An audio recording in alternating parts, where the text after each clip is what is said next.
The scanner beeped 3 times and his 4 arms trembled with excitement. His secondary eyes focused on the readings while his primary eyes stared at the barren gray rock before him. There was something under there, something big. "Commander, you need to see this," he called out, his translator converting his clicking speech into standard consortium language. Commander walked over, her thick scales scraping against the rocky ground. The warrior had seen many strange things in her 40 years of service, but this moon had been empty on every scan they'd done from orbit. "What am I looking at, scientist?" Pointed at his device. "There's a massive structure beneath us. It extends down at least 50 kilometers. The gravitational readings are all wrong for natural formation." Frowned, her third eyelid sliding across her eyes as she processed the information. "This moon has been surveyed a dozen times. How did everyone miss this?" "Because it's perfectly hidden," said Doctor, hobbling over on his walking staff. The elderly scholar had insisted on joining this expedition despite his advanced age. His gray skin was wrinkled and his movements slow, but his mind remained sharp. "This moon sits in the old human exclusion zone. No one has dared come here in 3 centuries. The name human made both and pause. Humans had vanished from the galaxy 300 years ago and most people were happy about it. The consortium had always called them dangerous, unpredictable, too emotional for civilized space. "We should report this to the council," said carefully. "Already done," replied, his excitement building. "They're ordering a full excavation team. This could be the greatest archaeological discovery in centuries." Doctor said nothing. He simply stared at the ground with an expression that might have been sadness or fear, perhaps both. The excavation took 6 weeks. Teams of workers carefully removed layers of moon dust and rock that had accumulated over centuries. What they found beneath made even the skeptics stop and stare. The entrance was enormous, at least 30 meters tall and 20 meters wide. It was made from a dark metal alloy that no one could identify. Scanners couldn't penetrate it. Drills couldn't scratch it. It simply existed, perfect and unblemished, as if it had been built yesterday instead of centuries ago. But what truly caught everyone's attention were the engravings. They covered every centimeter of the visible surface.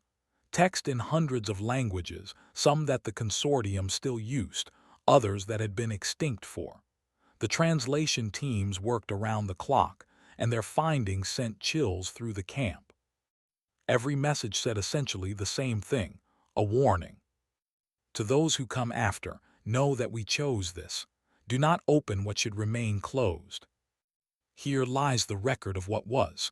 Let it remain buried. You who seek what we left behind, know that some doors should never be opened."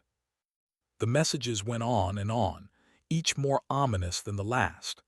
They were written in languages from across the galaxy, suggesting that humans had wanted everyone to understand their warning. Doctor spent days studying the engravings, his aged fingers tracing the ancient letters. "They wanted to be very clear," he said to one evening. "This isn't a treasure vault. This is a message they didn't want misunderstood." Superstition, dismissed with a wave of his upper arms. Humans were always dramatic. The council has already decided to proceed. The council is making a mistake. The council wants answers. Humanity controlled over 2,000 worlds. They had technology beyond anything we've achieved. Then they simply vanished overnight. Every human gone with no explanation. Whatever is in this vault might tell us what happened. His eyes grew distant. "I have studied the humans for 70 years, young scholar. I have read every record that survived their departure. The consortium's official history calls them violent and dangerous, but the actual records tell a different story." The council's historians wouldn't lie. The old scholar laughed, a dry wheezing sound. "Wouldn't they? I found medical records showing human doctors cured the plague that would have killed billions of your people. I found engineering documents proving that human scientists designed the jump gates we all use. I've found testimony from soldiers like Commander whose lives were saved by human warriors. Yet none of this appears in our history books. His mandibles clicked in irritation. Those are just rumors and... I have the documents. I can show them to you. But you won't look, will you? Because if you did, you'd have to question everything the consortium taught you about humanity. Before could respond, alarms blared through the camp. The excavation had reached a mechanism, some kind of locking system built into the vault door itself. The mechanism was incredibly complex. It required specific harmonic frequencies to be played in precise sequences. The team worked for months, trying combination after combination. Doctor warned them repeatedly to stop, but no one listened. The promise of human technology was too tempting. On the 147th day, they found the right sequence. The vault hummed to life with a deep vibration that rattled bones and made teeth ache. The engravings began to glow with a soft blue light that grew brighter and brighter. Then, with a sound like thunder, the massive door began to move. It slid open slowly, and as it did, a pulse of energy exploded outward. Every electronic device within 1,000 kilometers went dark instantly. Ships fell from orbit on backup systems. Lights died. Communications cut out. For 20 terrifying minutes, the entire moon was silent and dark. When the systems finally rebooted, the door stood fully open. Beyond it stretched a corridor so long that lights were barely visible in the distance.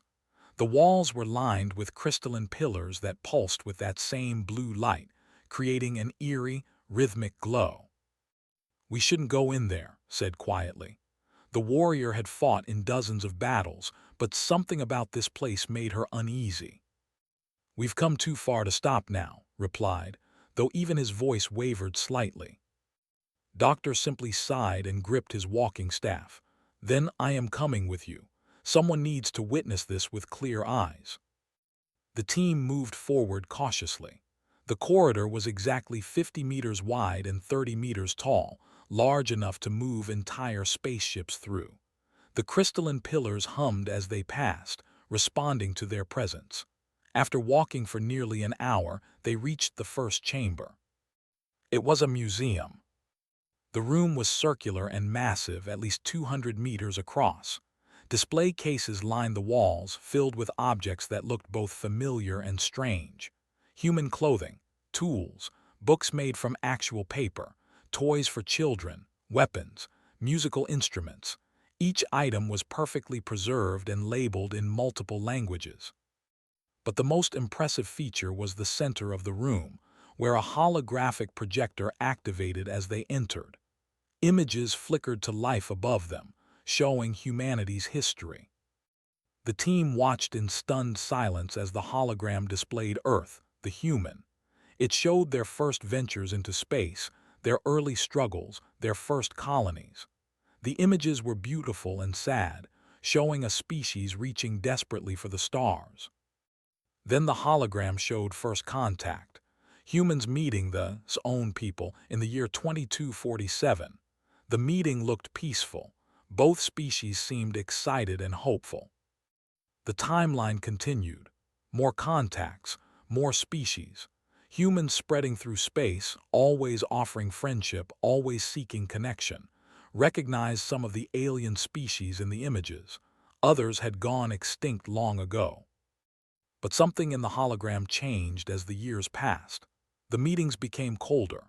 Humans were shown trying to join the consortium, being rejected again and again. They were shown sharing technology, only to have it stolen and credited to others.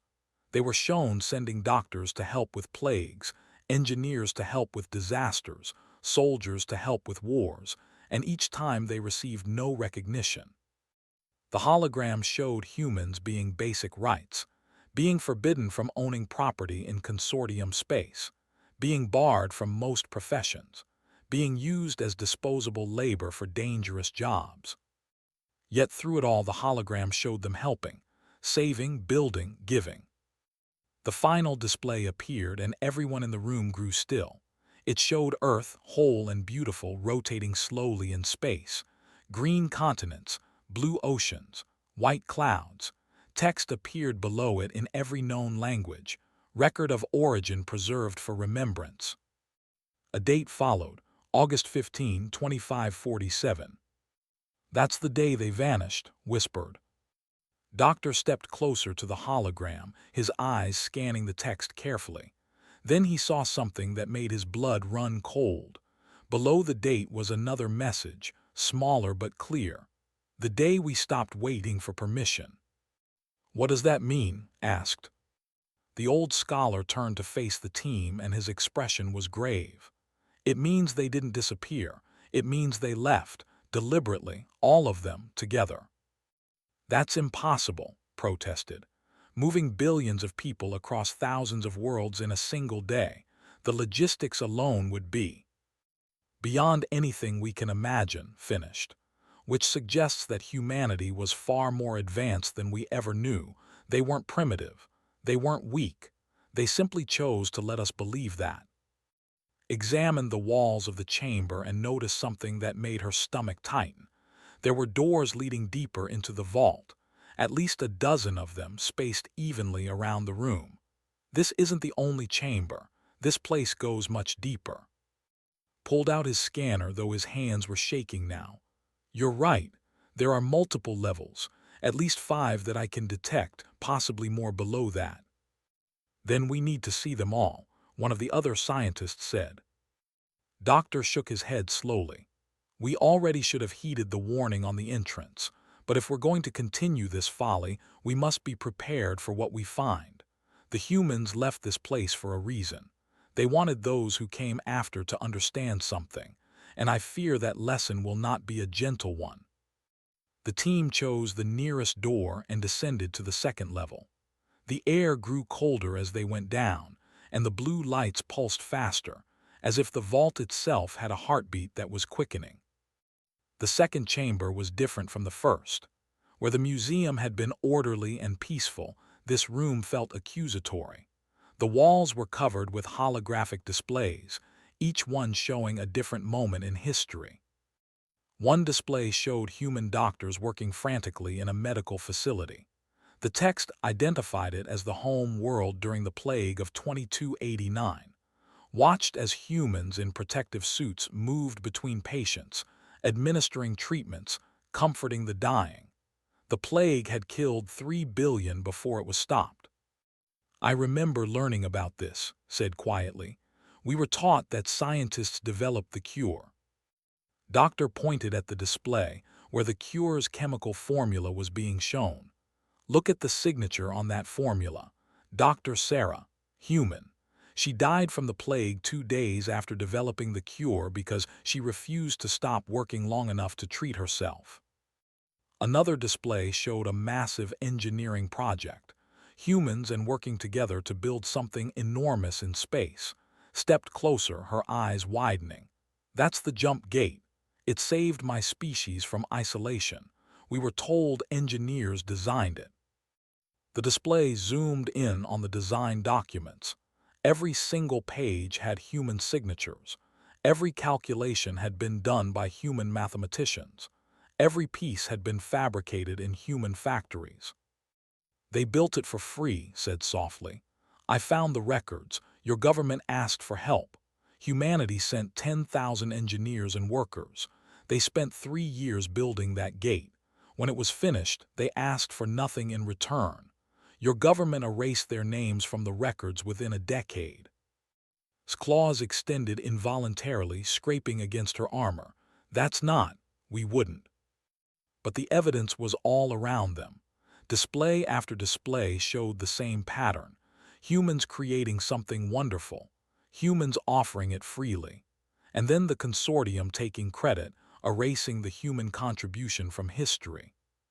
The third level was worse. This chamber was filled with rejected inventions. Prototypes of technology that could have changed the galaxy sat gathering dust in preservation fields. Faster-than-light communication devices that could have made the jump gates obsolete. Medical that could have cured any disease. Weapons that could have defended against the Ravager invasion that killed billions 20 years ago. Each invention had a label explaining why the consortium rejected it. Too dangerous. Destabilizes the balance of power. Economically unfeasible. But found the real reasons in the small text files attached to each display. The consortium had been afraid that if humanity became too valuable, too necessary, they would have to grant them equal status. Better to keep them weak, read from one council member's memo. Better to keep them desperate. Desperate species work harder for less. Felt sick. His entire worldview was crumbling around him. But it was the fourth level that broke them all. The war memorial was quiet in a way that made breathing difficult. The walls were black stone, and carved into them were names. Billions of names. Human names. Each one representing someone who had died fighting in wars across the galaxy. In the center of the chamber stood a monument, a simple pillar of white stone. Text was carved into its surface in letters a meter tall. They asked us to fight. They promised us citizenship. They lied. The holographic displays here were different. They showed battles. Humans in armor fighting and dying on worlds recognized. Wars she had fought in.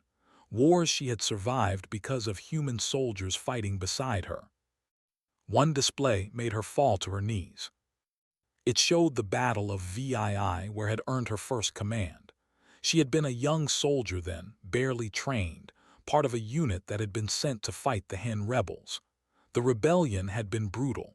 Her unit was surrounded, outnumbered, facing certain death. Then the humans arrived. She watched the display show what she had lived through. Human soldiers dropping from orbit without proper equipment because there had been no time. They had broken the Hen lines, saved her unit, turned the tide of the battle. Had written her report praising the human soldiers, recommending them for honors. The display showed what happened next. Her report had been edited, every mention of humans removed. The battle was credited to a battalion that had actually been 3 sectors away. The human soldiers had been disbanded the next day, sent back to their homes with no recognition and no payment. I saw them leave, said, her voice breaking. I didn't understand why they looked so bitter. I thought they were just tired. I didn't know. I didn't know what had been done to them. The displays continued. Battle after battle. War after war. Humans dying for a consortium that despised them. The final count appeared on a central display, a number so large it was hard to comprehend. 4,723,849,217 human casualties in consortium wars between 2280 and 2540. Nearly 5 billion dead, and not one of them had ever been granted the citizenship they were promised. This is genocide, one of the scientists whispered. No, doctor said. This is worse than genocide. This is exploitation. They used humanity until there was nothing left to take, then they erased them from history so no one would question it. Was sitting on the floor, his 4 arms wrapped around himself. Everything he had believed was a lie. His entire species had built their prosperity on the backs of humans who had been promised equality and given only death. There's one more level, said quietly. She had composed herself, but her eyes were harder now, colder. We need to see it all. The 5th and deepest level was the largest chamber yet.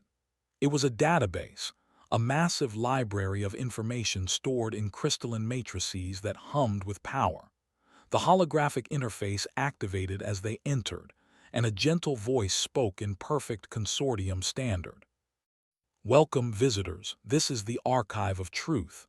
Here you will find every record of humanity's time in this galaxy, every kindness, every sacrifice, every betrayal. We ask only that you witness and remember. The database was overwhelming. Medical records showing human doctors curing diseases on 100 worlds. Engineering blueprints for the infrastructure that the modern consortium depended on. Agricultural techniques that had saved entire species from starvation. Educational programs that had lifted civilizations out of ignorance. And alongside every record of human generosity was a corresponding record of how the consortium had responded. Theft, lies, violence, manipulation. The database was meticulous, showing dates, names, evidence that could not be disputed. One file caught attention. It was labeled the 47. He opened it with shaking hands. It contained the names and biographies of 47 human scientists who had been assassinated between 2480 and 2540. Each one had been killed after making a breakthrough that would have disrupted the consortium's power structure.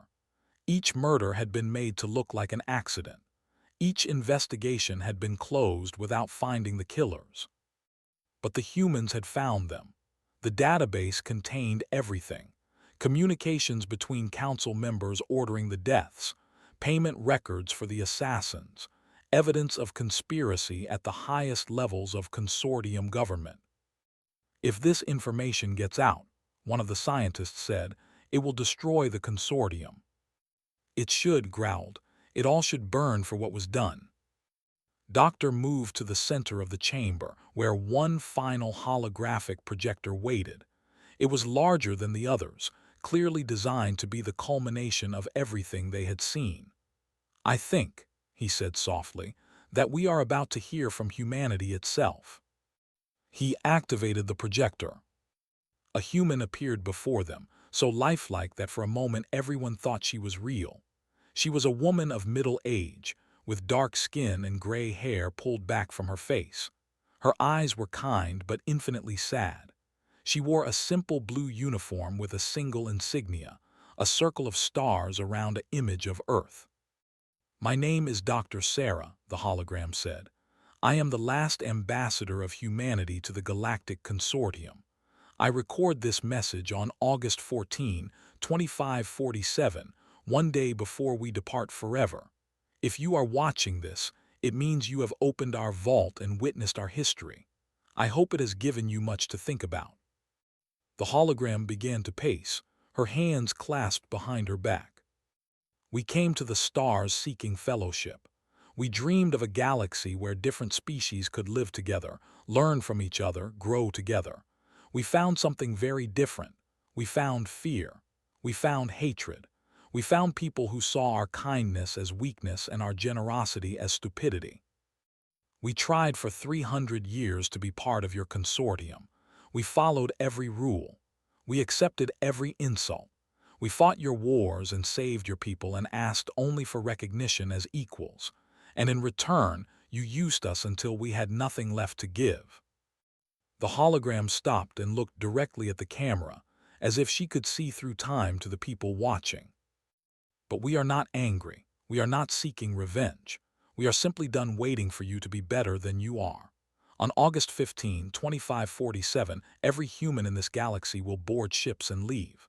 All 847 billion of us from 2,000 worlds departing in a single day. We take only what is ours. We leave behind everything we built for you, every gift we gave, every life we saved.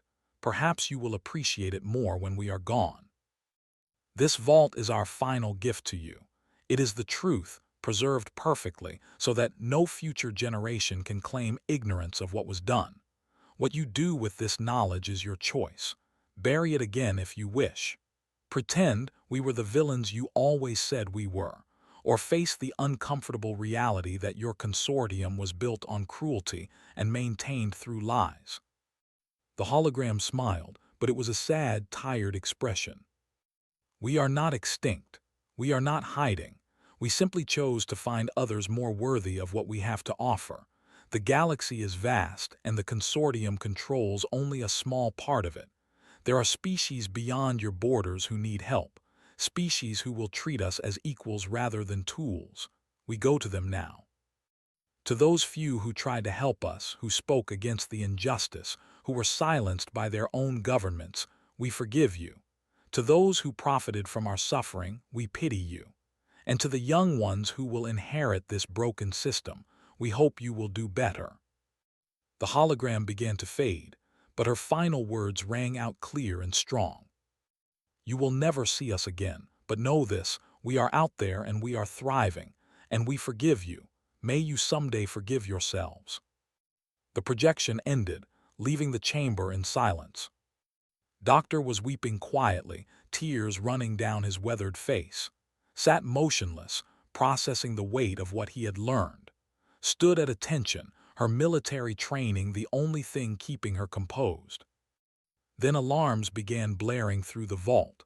The crystalline matrices were activating, all of them at once, lighting up the chamber like a star. A countdown appeared on every surface. 720000. 72 hours. "What happens when it reaches zero?" asked.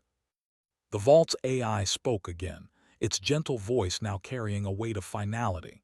"In 72 hours, this message will be broadcast to every inhabited system in consortium space. Every citizen will see what you have seen. Every leader will face what you have faced. The truth cannot be buried forever. Humanity has given you 3 centuries to become better. Now you will finally learn what you truly are."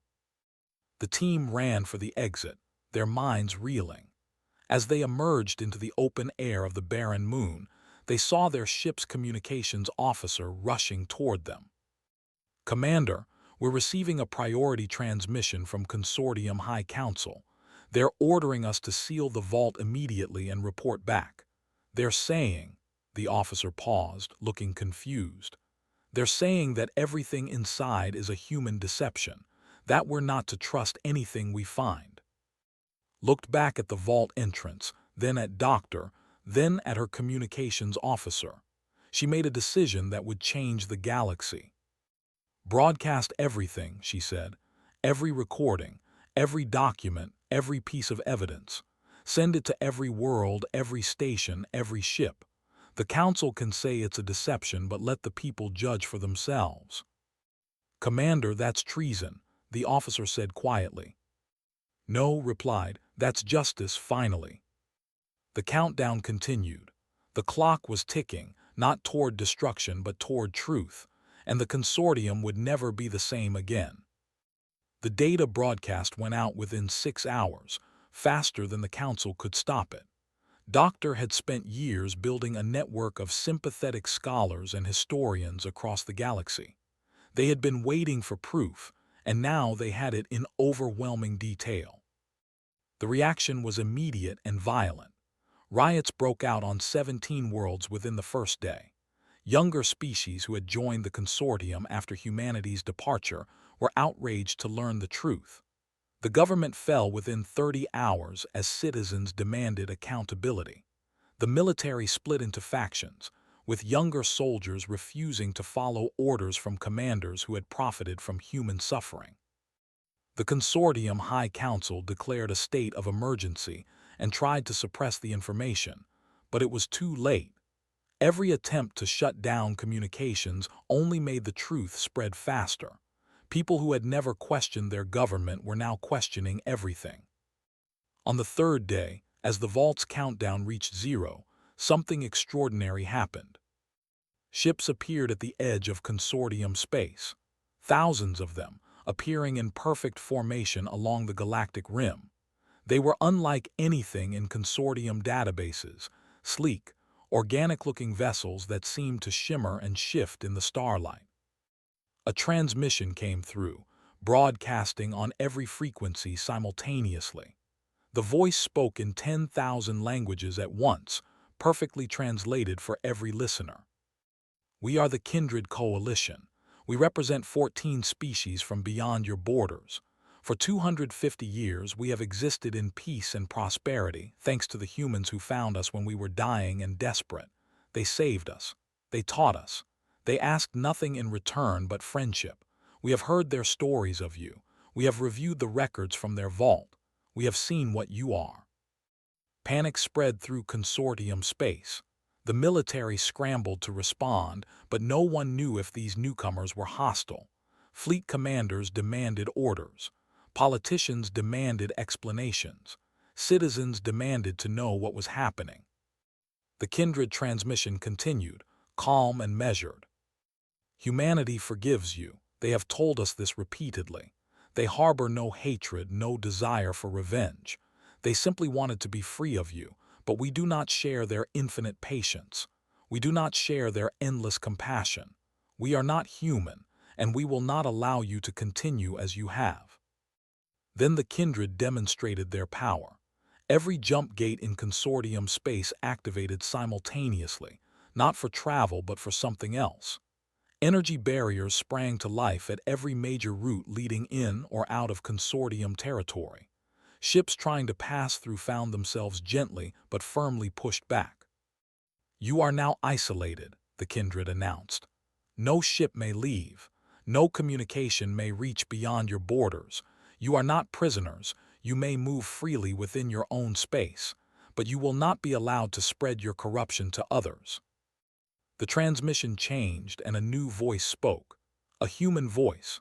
Dr. Sarah appeared once again, but this time she was not a hologram. She was real, broadcasting from one of the kindred ships. "I'm alive," she said simply. "Many of us are. We found the kindred in 2548, a year after we left your space. They were scattered, isolated, desperate. The consortium had passed them by as having nothing valuable to offer. But we saw what they could be. We helped them. And together, we've built something beautiful." Behind her, the image shifted to show cities unlike anything the consortium had seen. Impossible architecture that blended organic and technological. Gardens in space. Children of a dozen different species playing together. Art and music and life flourishing in ways that seemed like fantasy. "This is what we've built in 250 years, said. "This is what becomes possible when species work together as true equals. The kindred learned from us and we learned from them. We are not conquerors. We are not empire builders. We are simply people who wanted something better." She leaned closer to the camera, her aged face stern but not unkind. "The barrier around your space will remain for 100 years. During that time, the kindred will observe you. We will watch how you treat each other, how you change, how you respond to the truth that has been revealed. At the end of 100 years, we will decide if you have learned enough to be trusted as neighbors." "This is not a punishment," continued. "This is a gift, a chance to fix what is broken without external pressures or distractions. Use this time wisely. Address the injustices in your own society. Learn to value compassion over power. And maybe, 100 years from now, we can meet again as true equals." The transmission ended, leaving the entire consortium in stunned silence. Doctor stood in his small apartment watching the news reports flood in. Governments were collapsing. New leaders were rising, promising reform and justice.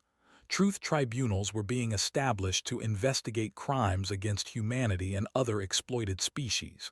The old order was dying. His communications console beeped.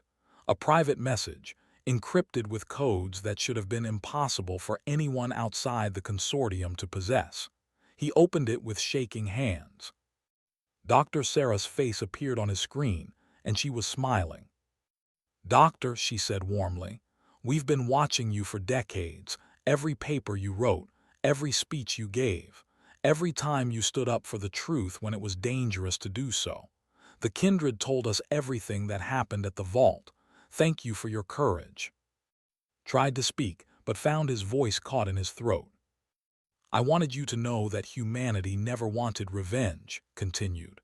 "We just wanted to be free, but we also wanted to ensure that when we left the galaxy better than we found it. The kindred are that legacy.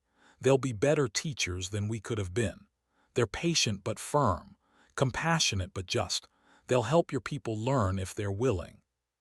She paused, her expression becoming softer. "You spent your life fighting for our memory, fighting to tell our story honestly. That took tremendous courage. Most people would have taken the easier path of accepting the comfortable lies. You didn't, and for that, you have our eternal gratitude." "Will I ever meet you?" finally managed to ask. "Will any of us ever see humans again?" Smile grew sad. "Maybe. If the consortium truly changes, if they learn to value all species equally, if they become worthy of the friendship we once offered. But that choice is yours, not ours. We're happy where we are. We've built a good life out here beyond the rim with people who value us. We don't need to come home, but the door is not locked forever, just for now." The message ended with coordinates appearing on his screen. Not coordinates to human space, but to something called the House of Second Chances, a station the kindred had built at the barrier's edge. Any being from Consortium space was welcome to visit, to learn, to see what they could become. Save the coordinates carefully. Then he opened his communication channels and began recording. He had a lot of work to do. 100 years wasn't very long to change an entire galactic civilization, but he would spend every day he had left helping to make it happen. Found him 3 days later. The young scientist looked like he had aged a decade in a week. His eyes were haunted, but there was determination in them now. "I want to help," said simply. "I want to make sure this never happens again. I want to teach the truth." Smiled and gestured to a chair. "Then sit, young one. We have much work to do." Commander also came, leading a group of soldiers who had fought beside humans in the old wars. They established a new military academy, one that taught not just tactics and strategy, but also ethics and compassion. They called it the Institute, named after the ambassador who had shown them what true strength looked like. Across Consortium space, similar movements began. The old corruption was being rooted out, slowly but steadily. It wasn't easy. There were those who fought against change, who wanted to return to the old ways, but they were outnumbered by those who had seen the truth and could not unsee it. 1 year after the vault opened, a ship from Consortium space approached the barrier. It was a small diplomatic vessel carrying representatives from the new transitional government. They asked permission to visit the House of Second Chances. The kindred granted it. The representatives spent a month at the station, learning about the civilization humans and kindred had built together. They saw efficiency without cruelty, prosperity without exploitation, progress without leaving anyone behind.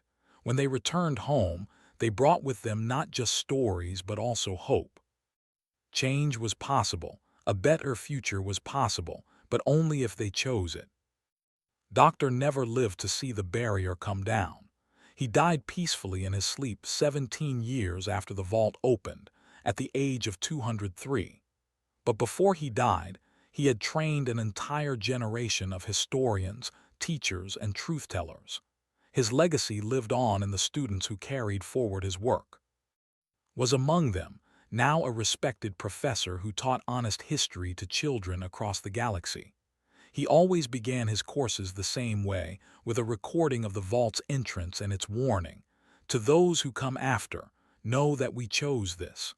Do not open what should remain closed." Then he would explain to his students why that warning existed and why it had been necessary to ignore it. Some truths were painful. Some lessons had to be learned the hard way, but learning them was the only path forward. Commander lived to be 112 years old, long enough to see the military she had helped reform become a force for protection rather than conquest. On her deathbed, she was visited by a holographic message from the kindred. They told her that her name was known among them, that humanity itself had spoken well of her courage in revealing the truth. "You were a good soldier," the message said, "and you became an even better leader. Rest well, warrior, you have earned it." The 100 years passed slowly but steadily. The consortium transformed, though not without pain and struggle. Some species left to form their own coalitions. Some regions fell into conflict before finding new equilibrium. But through it all, the memory of what had happened with humanity served as a constant reminder of what not to do. On August 15, 2647, exactly 100 years after humanity's departure, the kindred assembled at the barrier. Representatives from the consortium gathered on their side, hearts pounding with hope and fear. A voice echoed across space, transmitted to every inhabited world. "We have watched," the kindred announced. "We have seen you struggle. We have seen you change. We have seen you become something better than you were. The barrier will now fall." The energy fields deactivated, and for the first time in a century, consortium space was open to the greater galaxy. But the kindred ships did not leave. Instead, they moved closer, forming a perimeter that was protective rather than imprisoning. The humans wish you to know, the voice continued, that they are proud of you. They have seen your progress and they believe you have earned a second chance. We will remain nearby, not as jailers but as neighbors. We will trade with you, learn from you, and if you prove worthy, we will eventually bring you into our coalition as equals. But know this, humanity will not return, not for many years yet. They have found happiness beyond the rim and they deserve peace after centuries of suffering. They send their forgiveness and their hope, but they do not send themselves. Perhaps yours will meet them, perhaps not. That future remains unwritten. Use this second chance wisely. Remember what you learned. Honor the sacrifices of those you exploited. Build a society worth being proud of. And maybe, one day, when humans do return, they will find the consortium has finally become what they once hoped it could be. The transmission ended. The galaxy had changed. The consortium had changed. And somewhere beyond the rim, humanity thrived in peace, no longer waiting for permission to exist, no longer fighting for recognition, simply living and laughing and building beautiful things with friends who valued them. They had left behind a vault, a warning and a lesson. The consortium had finally learned it, not through conquest or force, but through the simple, devastating power of truth. And the galaxy was better for it.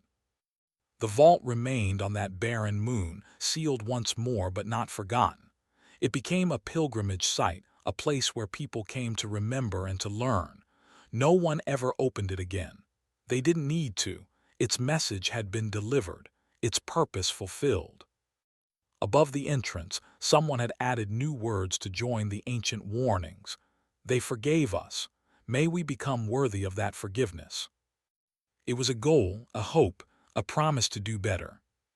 And every day, in every corner of consortium space, people worked to make that promise real.